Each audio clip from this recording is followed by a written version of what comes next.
Hello everyone, welcome to the channel. अब करते हैं अपना 24वां टेस्ट सीरीज। इससे पहले 23 टेस्ट सीरीज चैनल पर अपलोड कर दिए गए हैं।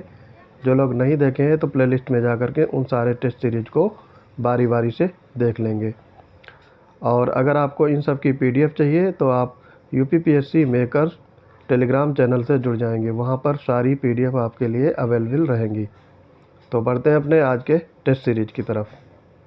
पहला क्वेश्चन तो दिया है, सूची 1 को सूची 2 से मिलान करना है। आपके बुक्स दिए गए हैं, उनसे संबंधित आथर है। तो यहाँ पे अर्थशास्त्र है, इसके लेखक हैं आपके विष्णुगुप्त। चचनामा के लेखक हैं अली अहमद। अष्टाध्यायी के पाणिनि और वेद के वेदव्यास। तो ये सारे सही सुमेलित हैं, इसलिए यहाँ पे आपका आंसर हो जाएगा सी पार्ट 1, 2, 3, 4। दूसरा क्वेश्चन है, प्राचीन विदेशी यात्रियों से संबंध में आपको बताना है कौन से कथन इसमें सही है। हेरोडोटस यूनानी यात्री था, इसको इतिहास का पिता कहा जाता है, सही है ये। हुएनसांग चीनी यात्री था, इसने सियुकी नामक ग्रंथ लिखा, ये भी सही है। और अरबर्नी अरबी इतिहासकार था और इसने तहकीक हिंद नामक विवरण लिखे, ये भी सही है। तो यहाँ पे सारे सही हो जाएंगे। तो डी पार्ट आपका राइट होगा। मक्का और तंबाकू की फसलों को भारत लाने का श्रेय दिया जाता है, तो ये लाए थे पुर्तगाली। सी पार्ट यहाँ पे करेक्ट हो जाएगा। मक्का तंबाकू के अलावा आलू, अनानास, मिर्च, मूंगफली आदि फसलों को ये भारत लाए थे। और ये आपके प्रिंटिंग प्रेस मशीन थी, ये पुर्तगाली लाए थे, तो ये भी आप ध्यान रख सकते हो। अनेक जनों के बीच होने वाले युद्धों को दशराग युद्ध का विजेता कौन था, ये आपको बताना है। तो ये सुदास जीते थे, बी पार्ट करेक्ट हो जाएगा। ये दशराज युद्ध जो था वो परसवी नदी यानी वर्तमान में रावी नदी के तट पर लड़ा गया था, तो इसमें सुदास विजेता रहे। शासक दिया गया है और उससे संबंधित आपको अभिलेख दिए हैं, मैचिंग कराना है। कलिंग राजा खारवेल, तो ये आपका हो जाएगा हाथी कुंभा, सही मैच है ये। गौतमी बलश्री, ये आपके नासिक अभिलेख, सही है। पुलकेशियन द्वितीय ऐहोल अभिलेख और बंगाल शासक विजयसेन देवपाड़ा अभिलेख, तो ये सारे सही सुमेलित हैं, तो ये ध्यान रखेंगे। ऐतिहासिक कालखंड के संबंध में बताना है कौन से कथन सही हैं। जिस काल में मनुष्य ने घटनाओं का कोई लिखित विवरण उद्धृत नहीं किया उसे प्रागैतिहासिक काल कहा जाता है, तो सही है ये। मानव विकास के उस काल को इतिहास कहा जाता है जिसका विवरण लिखित रूप में उपलब्ध है, ये भी सही है। और आदि ऐतिहासिक काल उस काल को कहते हैं जिस काल में लेखन कला के प्रचलन के बाद उपलब्ध लेख पढ़े नहीं जा सके, तो ये तीनों आपके सही हो जाएंगे, सी पार्ट करेक्ट हो जाएगा।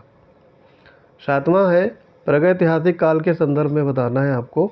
आग का आविष्कार पुरा पाषाण काल में एवं पहिए का आविष्कार नव पाषाण काल में हुआ था। मनुष्य में स्थायी जीवन की प्रवृत्ति नवपाषाण काल में हुई और मनुष्य ने सर्वप्रथम तामा धातु का प्रयोग किया, जबकि मानव द्वारा निर्मित प्रथम औजार कुल्हाड़ी था। तो ये सारे सही हैं आपके, डी पार्ट यहाँ पे करेक्ट हो जाएगा। आठवां है, भारत का सबसे प्राचीन नगर मोहनजोदड़ो था और आपसे पूछा गया है किस भाषा में इसका अर्थ मृतकों का टीला होता है। तो ये आपकी भाषा हो जाएगी सिंधी भाषा, बी पार्ट करेक्ट होगा। सिंधु घाटी सभ्यता के संदर्भ में कथनों पर विचार करना है। सिंधु घाटी की लिपि लघु चित्रात्मक अभिलेख के रूप में थी। सिंधु घाटी की लिपि बाईं से दाईं ओर लिखी जाती थी। अभी तक सिंधु घाटी की लिपि की व्याख्या नहीं की गई है और ना ही ये लिपि आज तक स्पष्ट पढ़ी जा सकी है, तो इसमें आपके सभी सही हैं, ये सी पार्ट करेक्ट हो जाएगा।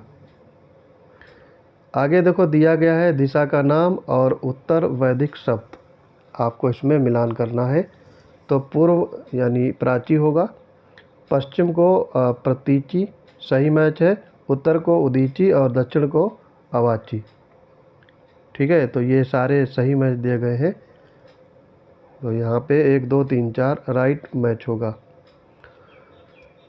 11वां है, किस पुरुषार्थ को महाभारत में परम धर्म कहा गया है।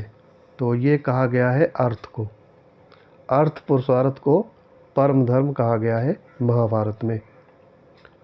वैदिक काल से संबंधित निम्नलिखित कथनों पर विचार करें। भक्त की अवधारणा पहली बार श्वेतांबर उपनिषद में व्यक्त की गई है और अवेस्ता ग्रंथ में उल्लिखित अहोर मजदा के समान ऋग्वैदिक देवता वरुण था और यजुर्वेद गद्य और पद्य दोनों भाषाओं में लिखे गए हैं। तो यहाँ पे आपका तीनों ये आपके करेक्ट होंगे, तो डी पार्ट करेक्ट हो जाएगा। आर्यों के संबंध में आपको बताना है। आर्यों का प्रिय पशु घोड़ा और सर्वाधिक प्रिय देवता इंद्र था। सही है ये। लेन देन में वस्तु विनिमय की प्रणाली प्रचलित थी और ऋण देकर ब्याज लेने वाले व्यक्ति को वेकनाट या सूदखोर कहा जाता था। सही है। आर्यों द्वारा खोजी गई प्रथम धातु लोहा थी जिसे श्याम अयस्क कहा जाता है। तो ये भी राइट हो जाएगा, सारे सही हैं। तो यहाँ पे आपका डी पार्ट करेक्ट हो जाएगा। ऋग्वैदिक काल से संबंधित अगेन आपको बताना है। मनुष्य एवं देवता के बीच मध्यस्थ की भूमिका निभाने वाले देवता के रूप में अग्नि की पूजा की जाती है। सही है ये। ऋग्वैदिक में उल्लिखित सभी नदियों में सरस्वती सबसे महत्वपूर्ण नदी मानी जाती है। सही है। और उत्तर वैदिक काल में इंद्र के स्थान पर प्रजापति सर्वाधिक प्रिय देवता हो गए थे। तो ये भी सही हो जाएगा। सी पार्ट यहाँ पे राइट हो जाएगा। उपयुक्त सभी। सूची 1 को सूची 2 से मिलान करना है, आपको बताना है। देखो यहाँ पे दिया है देवता और उससे संबंधित। तो द्यो था ये आपका आकाश देवता, सोम वनस्पति देवता, अश्विन ये थे विपत्तियों को हरने वाले देवता और पूषण ये पशुओं के देवता। तो यहाँ पे 1 2 3 4 सही सुमेलित हैं। ये ऑलरेडी सी पार्ट करेक्ट हो जाएगा। 16वां है उत्तर वैदिक काल से संबंधित निम्नलिखित कथनों पर विचार कीजिए। उत्तर वैदिक काल में राजा के राज्याभिषेक के समय राजसूय यज्ञ का अनुष्ठान किया जाता था और उत्तर वैदिक काल में वर्ण व्यवस्था का आधार व्यवसाय की बजाय जन्म से निर्धारित होने लगा था। ये भी सही है। उत्तर वैदिक काल में हल को सिरा और हल की रेखा को सीता कहा जाता था। सही है। और उत्तर वैदिक काल में निष्क और शतमान मुद्राएं इकाइयाँ थी। ये भी सही है। तो सारे यहाँ पे राइट होंगे। डी पार्ट करेक्ट हो जाएगा। फिर है सूची 1 को सूची 2 से मिलान करना है, आपको बताना है। देखो यहाँ पे दर्शन दिए गए हैं, उससे संबंधित प्रवर्तक हैं।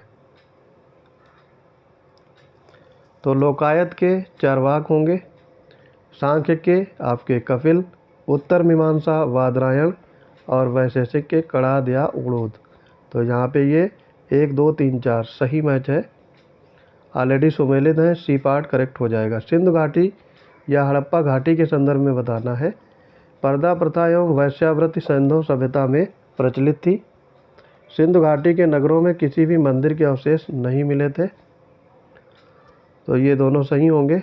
और स्त्री मृण मूर्तियाँ यानी मिट्टिया की मूर्तियाँ अधिक मिलने से ऐसा अनुमान लगाया जाता है कि सैंधव समाज मात्र सत्तात्मक था। ये भी सही होगा। और सैंधववासी सूती और ऊनी वस्त्रों का प्रयोग करते थे। तो यहाँ पे ये सारे सही हो जाएंगे। डी पार्ट आपका करेक्ट हो जाएगा। आगे बढ़ते हैं, फिर देखेंगे 19 नंबर में प्राचीन आश्रम व्यवस्था के संदर्भ में आपको बताना है। प्रारंभिक उपनिषदों में केवल 3 आश्रमों का विधान मिलता है, जिसमें ब्रह्मचर्य, गृहस्थ और वानप्रस्थ है। सही होगा ये। और परंतु कालांतर में संन्यास नाम से एक चौथा आश्रम इस व्यवस्था का अंग बन गया। प्रत्येक द्विज को इन चारों आश्रमों से होकर जीवन यापन करना आवश्यक बताया गया है। तो ये दोनों कथन सही हो जाएंगे। सी पार्ट करेक्ट हो जाएगा। आगे देखेंगे मथुरा कला से संबंधित पूछा गया है। मथुरा कला का संबंध किस धर्म से है? तो ये आपका जैन धर्म हो जाएगा। ए पार्ट करेक्ट हो जाएगा। प्राचीन नाम दिए गए हैं और आधुनिक नाम आपको इसमें सही मैच करवाना है। बितस्ता इसका आधुनिक नाम है झेलम, आस्किनी का चिनाव, परशुड़ी का रावी और क्रुभ का कुर्रम। तो ये सारे सही सुमेलित हैं। 1 2 3 4 सही मैच होगा। जैन धर्म के संबंध में निम्नलिखित कथनों पर विचार कीजिए। पहला है कथन, जैन धर्म में ईश्वर की मान्यता नहीं है, परंतु जैन धर्म में आत्मा की मान्यता है। सही है ये। महावीर पुनर्जन्म एवं कर्मवाद में विश्वास करते थे। करेक्ट है। जैन धर्म के सप्तभंगी ज्ञान के अन्य नाम स्वैतवाद और अनेकांतवाद हैं। ये भी सही है। जैन धर्म ने अपने आध्यात्मिक विचारों को सांख्य दर्शन से ग्रहण किया है। तो ये चारों आपके सही हो जाएंगे। डी पार्ट करेक्ट हो जाएगा। 23 नंबर में देखेंगे, फिर से पूछा गया है जैन धर्म के संबंध में। खजुराहो में जैन मंदिरों का निर्माण चंदेल शासकों द्वारा करवाया गया था। करेक्ट है। मौर्योत्तर युग में मथुरा जैन धर्म का प्रसिद्ध केंद्र था। करेक्ट है। जैन धर्म में जीवनी भद्रबाहु द्वारा रचित कल्पसूत्र में है। कल्पसूत्र में जैन तीर्थंकों की जीवनी है। ये भद्रबाहु द्वारा लिखा गया। और चौथा है, जैन तीर्थंकों में संस्कृत का सबसे अच्छा विद्वान नयचंद्र था। तो ये सारे करेक्ट हो जाएंगे। डी पार्ट यहाँ पे राइट हो जाएगा। आगे देखेंगे 24 नंबर में, गौतम बुद्ध जब कपिलवस्तु की सैर पे निकले थे तो उन्होंने निम्न 4 दृश्यों को देखा। आपको उनका क्रम बताना है। एक बूढ़ा व्यक्ति, एक बीमार व्यक्ति, एक लाश दाह संस्कार हेतु, एक भिक्षु पेड़ के नीचे ध्यान मुद्रा में। तो यहाँ पे पहले सबसे मिला था बूढ़ा व्यक्ति। ये सारे सही सुमेलित हैं। पहले बूढ़ा व्यक्ति मिला, फिर बीमार व्यक्ति, उसके बाद दाह संस्कार हेतु लाश ले जा रहे थे, और फिर चौथे में मिलता है बौद्ध भिक्षु पेड़ के नीचे ध्यान मुद्रा में। तो यहाँ पे 1 2 3 4 सी पार्ट करेक्ट हो जाएगा। सूची 1 को सूची 2 से आपका मिलान करना है। घटना दी गई है और बौद्ध धर्म के प्रतीक दिए गए हैं। तो जन्म है, ये कमल और सांड से संबंधित है। करेक्ट है। गृह त्याग, ये आपका घोड़ा से सही है। पीपल बोधि ज्ञान से, ठीक है ये। और निर्वाण पद चिन्ह, तो यहाँ पे ये ऑलरेडी सही सुमेलित है। मैच है। 1 2 3 4 आपका आंसर हो जाएगा। बुद्ध ने सांसारिक दुखों के संबंध में 4 आर्य सत्यों का उपदेश दिया। निम्नलिखित में से कौन सा इसमें शामिल नहीं है? तो ये होगा आपका दुख की प्रतिछाया। डी पार्ट यहाँ पे करेक्ट हो जाएगा। ये 4 आर्य सत्य क्या थे? दुख और दुख समुदाय, दुख निरोध और दुख निरोधगामिनी। ठीक है। तो चौथा इसमें क्या होगा? दुख निरोधगामिनी प्रतिपद्या। 27 में देखेंगे, शैव धर्म से संबंध में आपको विचार करना है। लिंग पूजा का पहला स्पष्ट वर्णन मत्स्य पुराण में मिलता है। फिर है, महाभारत के अनुशासन पर्व में भी लिंग पूजा का वर्णन मिलता है। लिंगायत संप्रदाय दक्षिण भारत में प्रचलित था। इसके अनुयायी शिवलिंग की उपासना करते थे। तो यहाँ पे आपके ये तीनों कथन सही हो जाएंगे। सी पार्ट राइट हो जाएगा। 28 नंबर में देखेंगे, मंदिर निर्माण के संबंध में निम्नलिखित कथनों पर विचार कीजिए। तो यहाँ पे आपको बताना है, एलोरा के प्रसिद्ध कैलाश मंदिर का निर्माण राष्ट्रकूटों ने करवाया था। सही है। चोल शासक राजराज प्रथम ने तंजौर में प्रसिद्ध राजेश्वर शैव मंदिर का निर्माण करवाया। करेक्ट। और राजराजेश्वर मंदिर को बृहदीश्वर मंदिर के नाम से भी जाना जाता है। तो यहाँ पे सारे सही होंगे। डी पार्ट आपका करेक्ट हो जाएगा। सूची 1 को सूची 2 से मिलान करना है। देखो दिए गए हैं प्रमुख संप्रदाय और उनसे संबंधित आचार्य। तो आपको इसमें सही सुमेलित करना है। वैष्णव संप्रदाय, ये आपका रामानुज सही सुमेलित है। ब्रह्म संप्रदाय आनंद तीर्थ सही सुमेलित है। रुद्र संप्रदाय वल्लभाचार्य सही सुमेलित। और सनक संप्रदाय निम्बार्क। तो ये आपके चारों सही सुमेलित है। 1 2 3 4 सही मैच होगा। सी पार्ट करेक्ट हो जाएगा। महाकाव्य काल के संदर्भ में निम्नलिखित कथनों पर विचार करें। महाकाव्य काल में मुख्य रूप से राजतंत्र का बोलबाला था। सही है ये। महाभारत में 5 गणतंत्रात्मक राज्यों का भी उल्लेख मिलता है। ये भी सही है। और इन 5 का एक संघ था जिसके अध्यक्ष कृष्ण थे, और इस संघ के प्रत्येक गण को स्वायत्त शासन प्राप्त था। तो ये सारे सही होंगे। तो यहाँ पे आपका डी पार्ट करेक्ट हो जाएगा। 31 में देखेंगे, अंगुलोत्तर निकाय के सूची में जिन 16 महाजनपदों का उल्लेख हुआ है, इनमें दो प्रकार के राज्य थे, इस संबंध में आपको विचार करना है। राजतंत्र, जिसमें राज्य का अध्यक्ष राजा होता था, सही है ये। और गणतंत्र, ऐसे राज्यों का शासन राजा द्वारा न होकर गण अथवा संघ द्वारा होता था। तो इसमें आपको असत्य बताना है। तो ये दोनों आपके असत्य दिए गए हैं, ठीक है, क्योंकि यहाँ पे उल्टा लिखा हुआ है। गणतंत्र राजा के द्वारा होता था और राजतंत्र ये आपका संघ प्रमुख के द्वारा। तो इसको ध्यान से देखेंगे। उदयन के उत्तराधिकारियों तथा हर्यक वंश के अंत के संबंध में विचार करना है आपको। बौद्ध ग्रंथों में उदयन के 3 पुत्रों का उल्लेख है। इन तीनों को पितृहंता कहा गया है, करेक्ट है ये। अंतिम राजा नागदर्शक कुछ प्रसिद्ध था, पुराण में उसे दर्शक कहा गया है। ये तीनों शासक अत्यंत निर्बल और विलासी थे, करेक्ट।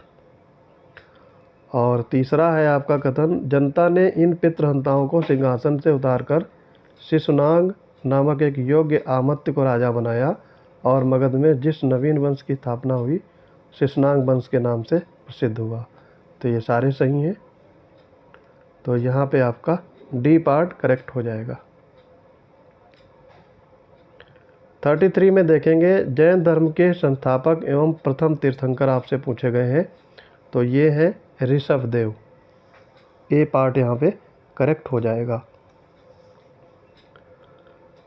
34 में देखेंगे, मगध संप्रदाय के संबंध में निम्नलिखित कथनों पर विचार कीजिए। मगध की आर्थिक समृद्धि ने राजधानी पाटलिपुत्र को शिक्षा एवं साहित्य का प्रमुख केंद्र बना लिया, करेक्ट है। व्याकरणाचार्य पाणिनि महापद्मनंद के मित्र थे और इन्होंने पाटलिपुत्र में ही रहकर शिक्षा पाई, करेक्ट। और मगध महाजनपद की सीमा उत्तर में गंगा से, दक्षिण में विंध्य पर्वत तक, पूर्व में चंपा से, पश्चिम में सोम नदी तक विस्तृत थी। तो सारे ये करेक्ट हैं। डी पार्ट यहाँ पे करेक्ट हो जाएगा। 35 नंबर में देखेंगे, सिकंदर के प्रशासनिक विभाजन के संबंध में निम्नलिखित कथनों पर विचार कीजिए। सिकंदर के आगमन के पूर्व पश्चिमोत्तर भारत अनेक छोटे छोटे राज्यों में विभक्त था। सिकंदर ने उन्हें विजित कर इन भागों में राजनीतिक एकता स्थापित की, करेक्ट है।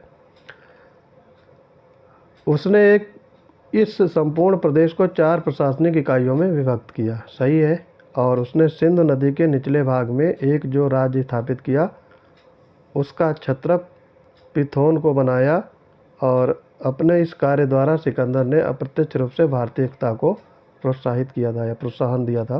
तो ये सारे सही हैं। डी पार्ट इसमें राइट हो जाएगा। 36 में है, किस मुस्लिम राजा के सिक्कों पर देवी लक्ष्मी की आकृति बनी हुई है। तो ये है मोहम्मद गौरी। ए पार्ट यहाँ पे करेक्ट हो जाएगा। मौर्य काल में शिक्षा ग्रहण करने का सर्वाधिक प्रसिद्ध केंद्र था। तो ये तक्षशिला है। ए पार्ट यहाँ पे राइट हो जाएगा। ये वर्तमान में पाकिस्तान के रावलपिंडी से 18 मील उत्तर की ओर स्थित है।